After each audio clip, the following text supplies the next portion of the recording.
ये है एक माउस ट्रैप कार।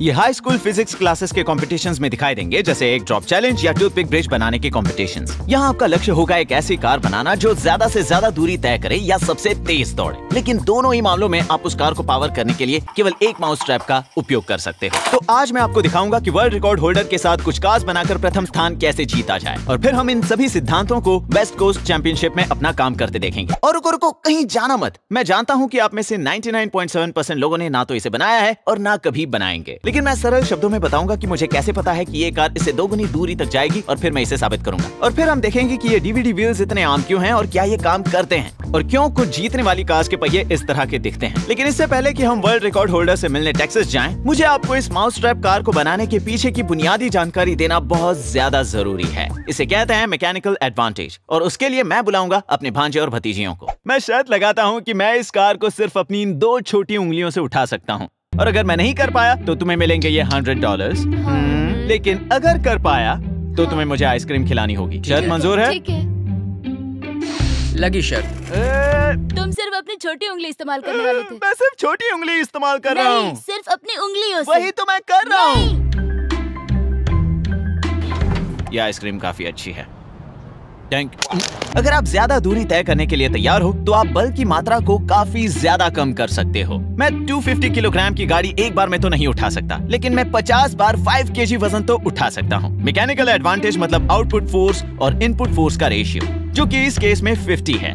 मतलब मेरे हाथ को 50 गुना ज्यादा दूरी तय करनी पड़ी कार को एक ही बार में उठाने के मुकाबले, लेकिन इसका वजन 50 गुना कम हो गया, तो मैं कर पाया। मैकेनिकल एडवांटेज का ये सिद्धांत हर जगह है। चलिए कुछ एग्जांपल्स देखते हैं। अगर मेरे पास 4 पुलिस हों तो मुझे डंबेल की तय की गई दूरी से 4 गुना ज्यादा दूरी तक रस्सी खींचनी होगी, लेकिन उसके बदले में वो मेरे लिए 4 गुना ज्यादा हल्का होगा, तो इसका मैकेनिकल एडवांटेज हुआ 4। रैम के लिए हम उसकी लंबाई और ऊंचाई के रेशियो को देखेंगे, इसलिए यहाँ आपका मैकेनिकल एडवांटेज होगा 2.2। यानी मुझे इसे ज्यादा दूरी तक खींचना होगा, लेकिन इसे सीधे ऊपर खींचने की तुलना में इसे ऐसे खींचने पर ये 2.2 गुना ज्यादा हल्की महसूस होगी। और अगर आप एक वजन कांटे से इसे चेक करें तो आपको बिल्कुल यही दिखेगा। अगर सोचा जाए तो एक स्क्रू मात्र एक कील है जिसके चारों ओर रैंप लिपटा हुआ है। तो अगर आप इस थ्रेड की तय की गई दूरी को लें और उसे 2 थ्रेड्स के बीच की दूरी से डिवाइड करें तो आपको 9 का मैकेनिकल एडवांटेज मिलेगा। और जैसा कि आप जानते हैं, अगर आप वाकई में अपना बल बढ़ाना चाहते हैं तो एक रेंच का इस्तेमाल करना चाहिए। अब आपका हाथ एक पूरा चक्कर लगाने में उस दूरी से 300 गुना ज्यादा दूरी तय करेगा जो स्क्रू के 2 थ्रेड्स के बीच होती है। तो यहाँ टोटल मैकेनिकल एडवांटेज होगा 300। ये एक बहुत लंबे शॉर्ट रैंप की तरह है। तो अगर ये मशीन 3 किलोग्राम दिखा रही है तो इसका एक्चुअल क्लैंपिंग फोर्स 300 गुना ज्यादा होगा, यानी करीब 1 टन। और व्हील्स और एक्सेल्स के साथ भी यही कहानी है, क्योंकि इस पहिए का डायमीटर इससे दुगना है।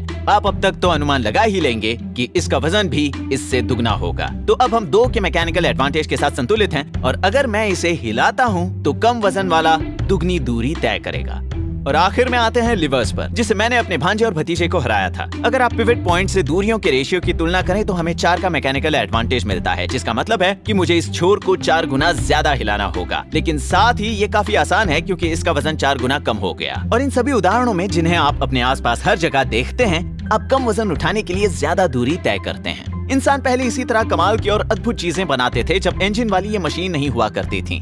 इंसानी मांसपेशियां हर काम कर सकती हैं जब तक आप वो कार्य करने के लिए थोड़ी ज्यादा दूरी तय करने को राजी हैं। और इसलिए मैकेनिकल एडवांटेज का ये सिद्धांत माउस ट्रैप कार्स बनाने में बार बार इस्तेमाल होता है, लेकिन उल्टा ये दोनों तरफ काम करता है। दूसरे शब्दों में, मैं नहीं चाहता कि इस छोटी सी दूरी पर लगने वाली स्प्रिंग की पूरी ताकत सीधे पहियों पर लगे, क्योंकि उससे ये जगह पर घूमेगा। ये स्प्रिंग की ऊर्जा को इस्तेमाल करने का एक बहुत ही इनएफिशिएंट तरीका होगा। तो हम मैकेनिकल एडवांटेज का इस्तेमाल कर रहे हैं मेन लिवर आर्म को स्प्रिंग लिवर आर्म से 15 गुना ज्यादा लंबा रखकर, और यहाँ पहिए का डायमीटर भी उसके एक्सेल से 24 गुना ज्यादा बड़ा है। तो अगर हम इन्हें मल्टीप्लाई करें, हमारा टोटल मैकेनिकल एडवांटेज 1 के रेशियो में 360 होगा। मतलब पहिए जो फर्श पर फोर्स लगा रहे हैं वो 360 गुना कम है उस फोर्स के मुकाबले जो उन्हें इस स्प्रिंग के जरिए मिल रहा है। इसका मतलब ये भी है कि हम स्प्रिंग आर्म द्वारा घूमने वाली दूरी से 360 गुना आगे की दूरी तय करेंगे। ठीक है, फिलहाल के लिए इतना ज्ञान काफी है। अब चलिए टेक्सास चलकर मेरे दोस्त एल से मिलें और कुछ रेस कार्स बनाएं। USA। वो न केवल माउस ट्रैप कार का वर्ल्ड रिकॉर्ड होल्डर है, बल्कि इस सब की शुरुआत भी उसी ने की थी। और वो टेक्सास का high school physics teacher of the year भी था। और क्योंकि मेरा सपना एक दिन प्राइवेट सेक्टर में इंजीनियर के रूप में काम करने से हटकर किसी हाई स्कूल में फिजिक्स पढ़ाना है, मैंने उसे अपने सभी डेमोस दिखाने को कहा। ये विचार मेरे मन में 1991 में आया था और तब से लेकर अब तक मैं खुद हजारों माउस ट्रैप कार बना चुका हूँ। मैं संभवतः हर वो इंजीनियरिंग डिजाइन देख चुका हूँ जिसके बारे में तुम सोच सकते हो। और हर माउस ट्रैप कार रेस के नियम अलग अलग होते हैं। चलिए पहले ये देखें कि सबसे ज्यादा दूरी तय करने वाली कार कैसे बनाते हैं। टेस्टिंग के लिए हमने 3 एक जैसी कार्स का इस्तेमाल किया जिनमें एकमात्र अंतर लिवर आर्म की लंबाई का था। तो एक छोटा, एक मीडियम और एक लंबा था। और मैंने उन तीनों के मैकेनिकल एडवांटेजेस कैलकुलेट किए जिसे आप यहाँ देख सकते हैं। और मैकेनिकल एडवांटेज के बारे में हम जो जानते हैं उसे देखते हुए आपको क्या लगता है क्या होगा? यार हाँ?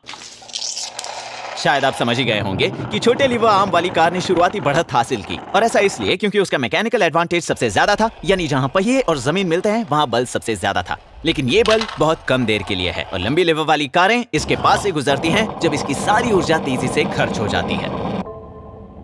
अंत में इन तीनों ने इतनी दूरी तय की जिसमें से सबसे लंबे लीवर वाली कार सबसे धीमी चल रही थी, लेकिन उसने पूरे 30 फीट की दूरी तय की। इससे हम आते हैं सबसे दूर तक जाने वाली कार बनाने के पहले सिद्धांत पर। जीतने के लिए कार में कम से कम फोर्स ज्यादा से ज्यादा दूरी तक लगना चाहिए। दूसरे शब्दों में मैकेनिकल एडवांटेज जितना कम हो सके उतना कम होना चाहिए। कार को जितना हो सके उतना धीरे आगे बढ़ना चाहिए ताकि कम से कम ऊर्जा बर्बाद हो। मान लीजिए कि आपके स्प्रिंग की टोटल एनर्जी इस कप में रखे पानी के बराबर है। ये वाला कप उस ऊर्जा की मात्रा को दर्शाता है जो आपकी कार को आगे बढ़ाने के लिए चाहिए। अगर आप जल्दी से सारी ऊर्जा इसमें डालने की कोशिश करो तो उसमें से ज्यादातर यहाँ वहाँ बिखर जाती है। ऐसा एक्स्ट्रा हीट जनरेशन या हवा के ड्रैग फोर्स की वजह से होता है जो कि प्रोपोर्शनल है वेलोसिटी के स्क्वायर से। लेकिन अगर आप इसे धीरे धीरे कंट्रोल तरीके से करते हैं तो ज्यादातर एनर्जी कार को आगे बढ़ाने के लिए काम करती है। फिर हमने उन कार्स के एक्सल पर ग्राफाइट लगाया और फिर उन तीनों की आपस में वापस से रेस करवाई।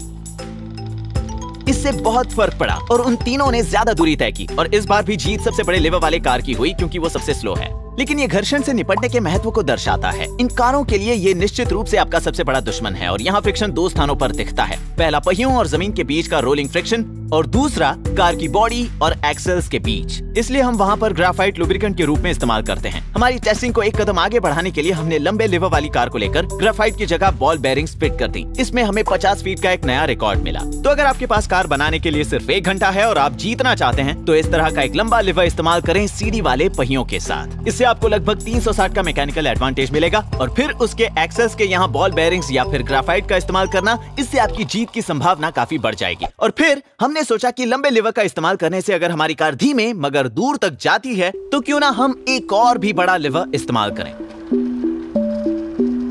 लेकिन वो कार सिर्फ यहाँ तक पहुंची। इससे ज्यादा दूर तो हमारी छोटी लीवर वाली कार गई थी। समस्या ये थी कि इसे ठीक से बैलेंस नहीं किया गया। इसे इतना बड़ा बनाने की वजह से इसका वजन भी काफी बढ़ गया और साथ ही फ्रिक्शन भी। आप ये पहले से ही जानते होंगे कि किसी हल्की चीज की तुलना में किसी भारी चीज को धकेलने में ज्यादा ताकत लगती है क्योंकि भारी चीज का फ्रिक्शन भी ज्यादा होता है। तो तीसरा सिद्धांत है वजन को कम से कम रखना। मुझे ये उदाहरण बहुत पसंद है क्योंकि इससे आप सिद्धांतों को बैलेंस करना सीखते हैं। उनमें से एक को भी ज्यादा बढ़ाने पर दूसरा सिद्धांत आपके रास्ते के बीच आएगा और आपका प्लान खराब करेगा। आपको इसे ऑप्टिमाइज करना होगा और इसीलिए माउस ट्रैप रेसिंग एक बहुत ही बढ़िया प्रोजेक्ट है और इसीलिए टेस्टिंग भी बहुत जरूरी होती है। तो एल और मेरी तरह अलग अलग चीजों में बदलाव और उन्हें लेकर परीक्षण करना आपको अपने डिजाइन को परफेक्ट बनाने में मदद करेगा। फिर हमने ये बड़े पहिए वाला डिजाइन टेस्ट किया जो कि काफी इस्तेमाल होता है। यहाँ स्ट्रेटेजी ये है कि व्हील एक्सल से 56 गुना बड़ा है। तो जब आप इसे एक लंबे लीवर आर्म के साथ जोड़ते हैं तो आपको 840 का एक मैकेनिकल एडवांटेज मिलेगा और ये एक 2.5 फीट लंबे लीवर आर्म के बराबर है, वो भी बिना अपनी कार का वजन बढ़ाए। ये एक अच्छा सौदा लगता है और इस तरह ये अब तक की हमारी सबसे अच्छी कार बनी और इसने यहाँ तक की दूरी तय की। लेकिन प्रॉब्लम ये है कि उस जैसे बड़े पहिए को घूमने में ज्यादा ऊर्जा खर्च होती है। इसे कहते हैं रोटेशनल इनर्शिया। ये रहा एक डेमो मॉडल जो इस सिद्धांत को दर्शाता है। ये दोनों पहिए एक जैसे हैं लेकिन इसमें पहिए के बाहरी किनारों पर स्टील के वजन रखे हैं और इसमें अंदर की ओर। इसका मतलब इसका रोटेशनल इनर्शिया ज्यादा है।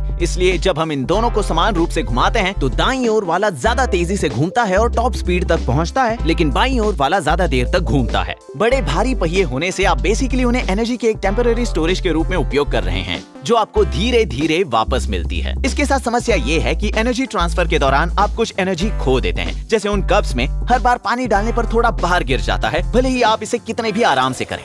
इसलिए स्प्रिंग की ऊर्जा को एक बड़े कप में डालने और फिर उस ऊर्जा को धीरे धीरे इस्तेमाल करने के बजाय बेहतर यही है कि आपके पास उचित आकार के पहिए हों और अपनी कार को चलाने के लिए आप अपनी स्प्रिंग की ऊर्जा सीधे बड़े कप में धीरे धीरे करके डालें। और तो और इस तरह के बड़े पहियों को नियंत्रित करना बहुत मुश्किल होता है। तो चौथा सिद्धांत है रोटेशनल इनर्शिया को कम रखना। यही कारण है कि आप कभी कभी लोगों को अपने पहियों के साथ ऐसा करते देखते हैं। ये पहियों के डायामीटर को ज्यादा रखने की कोशिश है जिससे उन्हें मैकेनिकल एडवांटेज मिले और साथ ही इसका वजन कम रहे ताकि रोटेशनल इनर्शिया पर ज्यादा ऊर्जा खर्च ना हो। तो हमने जो आखिरी टेस्ट किया वो एल की वर्ल्ड रिकॉर्ड वाली कार के साथ था, जिसने हैरान कर देने वाली 600 फीट की दूरी तय की। जब एल ने ये रिकॉर्ड बनाया तब उसने कुछ बहुत ही अनदेखी चीज की, जैसे एक्सेस पर ज्यूलर्स बेयरिंग्स का इस्तेमाल करना। लेकिन असली राज तो इसके बीच लगा ये पुली है। अगर हम इसके लिवर से पुली और पुली से पहियों तक के मैकेनिकल एडवांटेज का रेशियो देखें और कैलकुलेट करें तो आपको मिलेगा 4608। ये 16 फुट के लिवर आर्म या 4.5 फुट डायमीटर वाले पहिए के बराबर है, वो भी एक्स्ट्रा वजन या रोटेशनल इनर्शिया पर खर्च की गई ऊर्जा के नुकसान के बिना। ये चीज बहुत ज्यादा धीमे आगे बढ़ती है। जब ये पिछला पहिया घूमता है तो स्प्रिंग लिवर आर्म को हिलते हुए देख पाना भी मुश्किल है। इस तरह के डिजाइन को हरा पाना लगभग नामुमकिन होगा।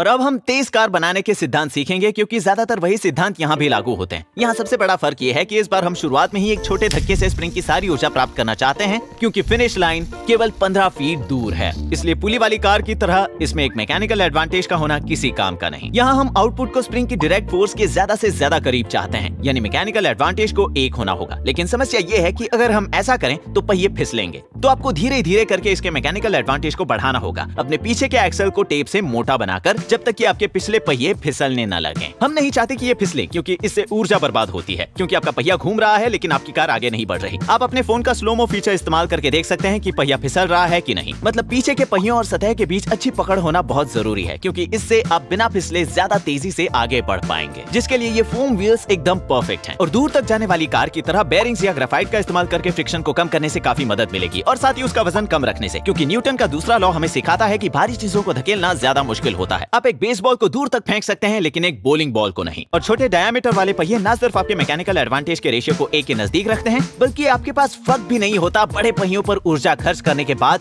उसे इस्तेमाल करने का। आपको चाहिए कि स्प्रिंग की सारी ऊर्जा सीधे कार को आगे बढ़ाने में खर्च हो। ठीक है, तो ये थे वो बुनियादी सिद्धांत। इसके पहले कि हम वेस्ट कोस्ट माउसट्रैप कार चैंपियनशिप्स की ओर बढ़ें, मैं बताना चाहता हूं कि मैंने 10 क्विक बिल्ड टिप्स की एक लिस्ट वीडियो के डिस्क्रिप्शन में दे रखी है। फॉर एग्जांपल, ग्रीस हटाने के लिए आपको अपने बेयरिंग्स को WD-40 में भिगोना चाहिए। अगर बेयरिंग्स पर भार पड़ रहा हो तो ग्रीस काफी काम का है, लेकिन क्योंकि इन कार्स का वजन लगभग ना के बराबर है, ग्रीस केवल आपकी गति को धीमा करेगा। और मैं ये भी बताना चाहता हूँ कि मेरे दोस्त एल की dogphysics.com नामक एक कमाल की वेबसाइट है, जहाँ आप एक्सपेरिमेंट के लिए मेरे द्वारा दिखाए गए सभी पार्ट्स खरीद सकते हैं और अपना खुद का एक यूनिक डिजाइन बना सकते हैं। उसका लिंक भी डिस्क्रिप्शन में है। अब चलते हैं। USA.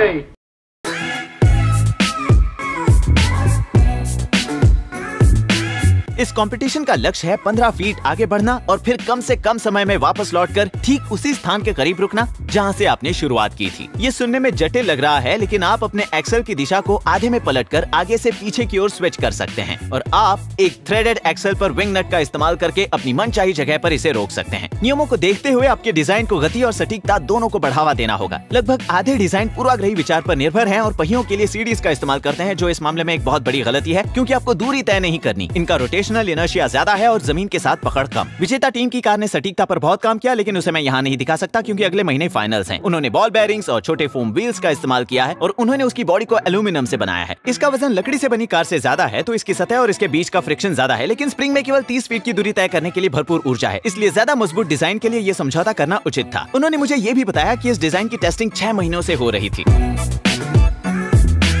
मुझे वहाँ वक्त बिताने और अलग अलग डिजाइन कॉन्सेप्ट्स देखने में बहुत मजा आया। उम्मीद है कि आपने अब तक इतना कुछ सीख लिया हो कि आपको अपने अनूठे डिजाइन के लिए एक ठोस आधार मिल जाएगा, ताकि आप भी निर्माण, परीक्षण और बदलाव कर सकें और कंपटीशन पर हावी हो सकें।